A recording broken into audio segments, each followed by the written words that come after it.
അമേരിക്കയും ഇറാനും തമ്മിൽ 10 ദിവസത്തെ വെടിനിർത്തലിന് ഖത്തർ നിർദ്ദേശം മുന്നോട്ട് വെച്ചു. വളരെ അടിയന്തരമായ രീതിയിലുള്ള ഒരു വെടിനിർത്തലിന് രണ്ട് രാജ്യങ്ങളും സമ്മതിക്കണം എന്നുള്ളതാണ്.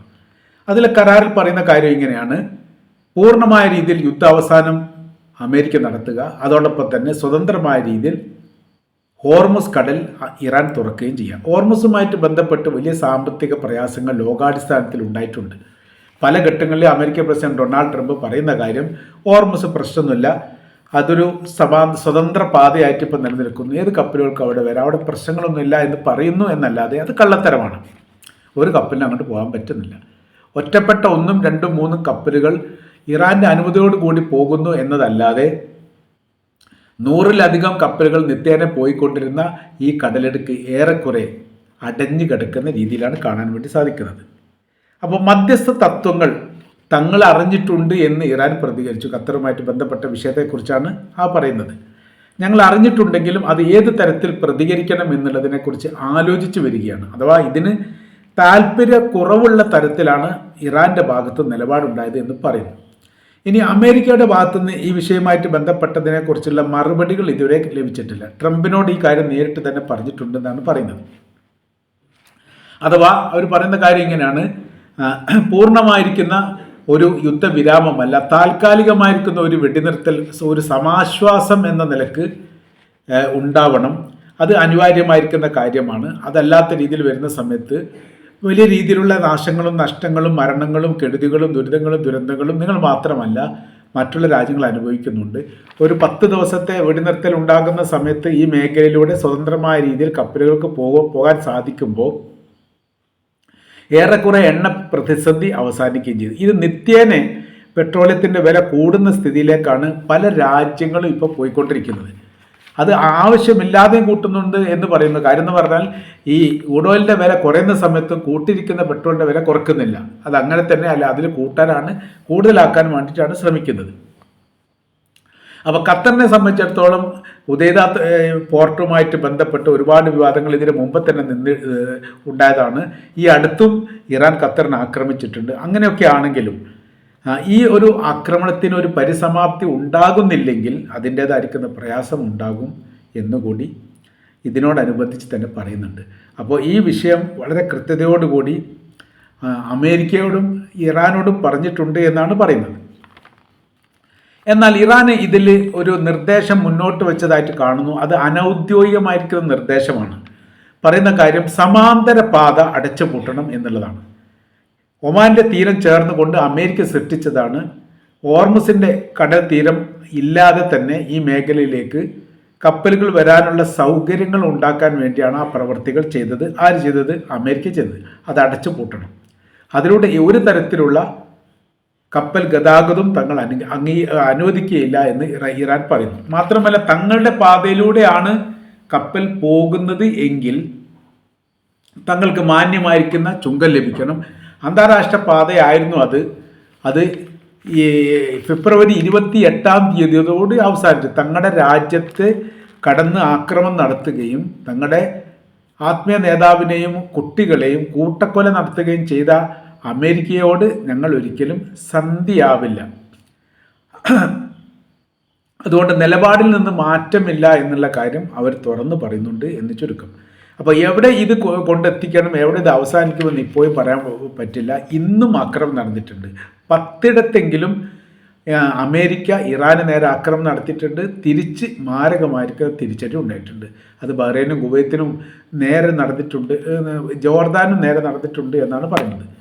അപ്പോൾ ഈ മേഖല കേന്ദ്രീകരിച്ചുകൊണ്ട് അവർക്ക് ആക്രമിക്കാനുള്ള സംവിധാന കാര്യങ്ങളെല്ലാം ഒരുക്കിയതിന് ശേഷം തന്നെയാണ് തങ്ങൾ ഈ പ്രവർത്തനത്തിന് മുതിർന്നത് എന്ന് ഇറാൻ പറയുന്നു. ഇറാൻ 2 തരത്തിൽ ഇതിനെ വ്യാഖ്യാനിച്ചിട്ടുണ്ട്. ആദ്യത്തെ യുദ്ധവുമായിട്ട് ബന്ധപ്പെട്ട് 10, 12, 13 ദിവസത്തോളം ആ യുദ്ധം കഴിഞ്ഞതിന് ശേഷം അവർ പറഞ്ഞത് അത്തരമൊരു ആക്രമണം ഇനി മേലിൽ ഉണ്ടാവുകയാണെങ്കിൽ അത് വിപുലമായിരിക്കുന്ന യുദ്ധമായിട്ട് മാറുമെന്നുള്ളതും തങ്ങളുടെ രാജ്യമല്ലാത്ത മറ്റു രാജ്യം ഇതിൽ പങ്കാളിയാകേണ്ട സ്ഥിതിയിലേക്ക് എത്തും എന്നുള്ളത് അറേബ്യൻ രാജ്യങ്ങൾ ചൂണ്ടിയിട്ടാണ് പറഞ്ഞത്. അത് അങ്ങനെ തന്നെ ഫലിച്ചിട്ടുണ്ട്. ഇപ്പോൾ അവർ മാറ്റി പറയുന്നത് അമേരിക്കയുടെ കേന്ദ്രങ്ങൾ, സൈനിക കേന്ദ്രങ്ങൾ ഏതെല്ലാം മേഖലയിലുണ്ടോ ആ മേഖല കേന്ദ്രീകരിച്ചുകൊണ്ട് ആക്രമിക്കും. അറേബ്യൻ രാജ്യങ്ങൾ മാത്രമല്ല. അതിപ്പോൾ കഴിഞ്ഞ പ്രാവശ്യത്തെ അക്രമവുമായിട്ട് ബന്ധപ്പെട്ട് തുർക്കിയിലുള്ള അമേരിക്കയുടെ സൈനിക ബേസിന് നേരെ ഇറാൻ ആക്രമണം നടത്തിയിട്ടുണ്ട്. അങ്ങനെ ആ തരത്തിൽ മറ്റ് ലോക രാജ്യങ്ങളിൽ ഇടപെടുന്നു. മറ്റു ലോക രാജ്യങ്ങൾ ആരൊക്കെയാണോ അമേരിക്കയോട് സഹകരണം കാണിക്കുന്നത്, എവിടെയൊക്കെയാണോ അമേരിക്കയുടെ സൈനിക ബേസുകളുള്ളത്, ആ മേഖല കേന്ദ്രീകരിച്ചുകൊണ്ട് ആക്രമിക്കുക എന്നുള്ളതാണ് ഇപ്പോൾ ഇറാൻ ഉദ്ദേശിക്കുന്നത്. അതിന് ഏകദേശം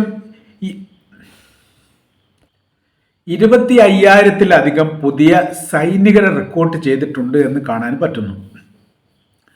1,00,000-ത്തിലധികം ഇറാനിയൻ പൗരന്മാരാണ് പുതിയതായിട്ട് സൈനിക മേഖലയിൽ ചേരാൻ വേണ്ടിയിട്ട് അപേക്ഷ കൊടുത്തത്. അത് അമേരിക്കക്കും ഇസ്രായേലിനുമെതിരെ യുദ്ധത്തിന് തയ്യാറാണ് എന്ന് പറഞ്ഞുകൊണ്ട് വന്നവരാണ്. അപ്പോൾ സൈനിക മേധാവികളെയും ഗവൺമെന്റിന്റെ വിദേശകാര്യ വകുപ്പിനെയും ഈ കാര്യത്തിൽ സമീപിക്കുകയും ഇത്തരം ഒരു അവസര കാര്യങ്ങൾ ഉണ്ടാവുകയാണെങ്കിൽ പരിഗണിക്കാമെന്ന് അന്ന് പറയുകയും ചെയ്തിട്ടുണ്ട്. അതിൻ്റെ ഒരു തുടർച്ച എന്ന തരത്തിൽ ഇപ്പോൾ 25,000 പുതിയ സൈനികരെ എടുക്കാൻ വേണ്ടിയിട്ട് തീരുമാനിച്ചിട്ടുണ്ട് എന്നും പറയുന്നു.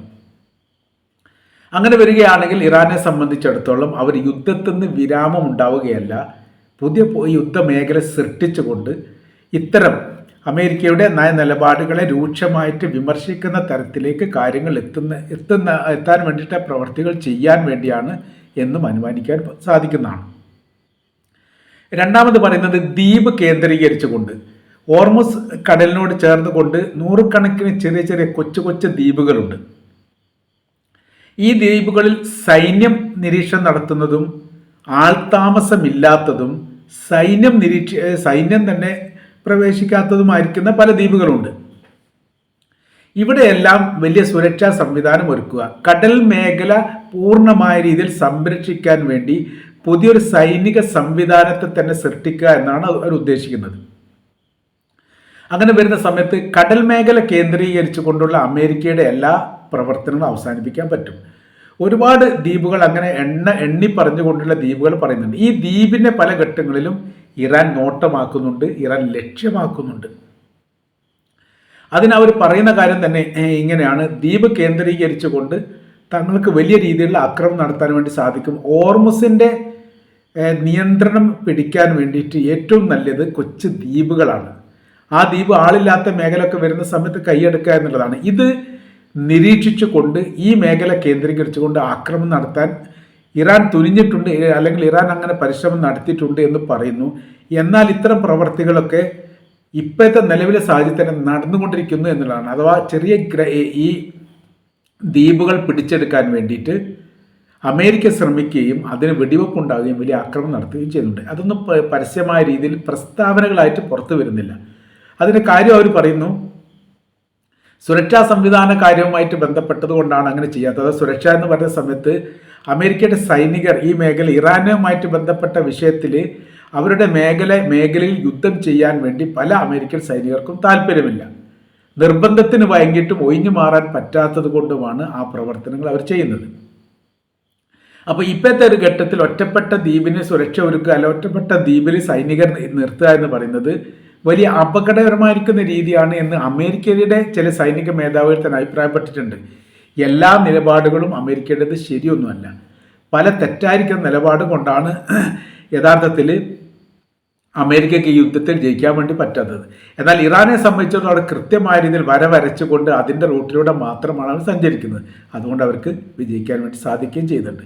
ഈ കാര്യം കൂടി ശ്രദ്ധിക്കണം എന്നുള്ള കാര്യം അതിനോടനുബന്ധിച്ച് തന്നെ പറഞ്ഞു വെക്കുന്നുണ്ട് എന്നുള്ളത്. ഏതായിരുന്നാലും ഇറാനെ വലയം ചെയ്തുകൊണ്ടുള്ള ഒരു ആക്രമ പരമ്പര സൃഷ്ടിക്കുക എന്നുള്ളതാണ് അമേരിക്കയുടെ ഉദ്ദേശം. എന്നാൽ അതിൻ്റെ നാശനഷ്ടങ്ങൾ എത്രത്തോളം വ്യാപകമായിരിക്കും എന്നതിനെക്കുറിച്ച് ഒരു കൃത്യമായിരിക്കുന്നൊരു വിവരം നൽകാൻ പോലും അമേരിക്കയ്ക്ക് സാധിക്കുന്നില്ല എന്നതുകൂടി ഇതിനെ കൂടെ നമുക്ക് വായിക്കാൻ വേണ്ടി സാധിക്കുന്നതാണ്.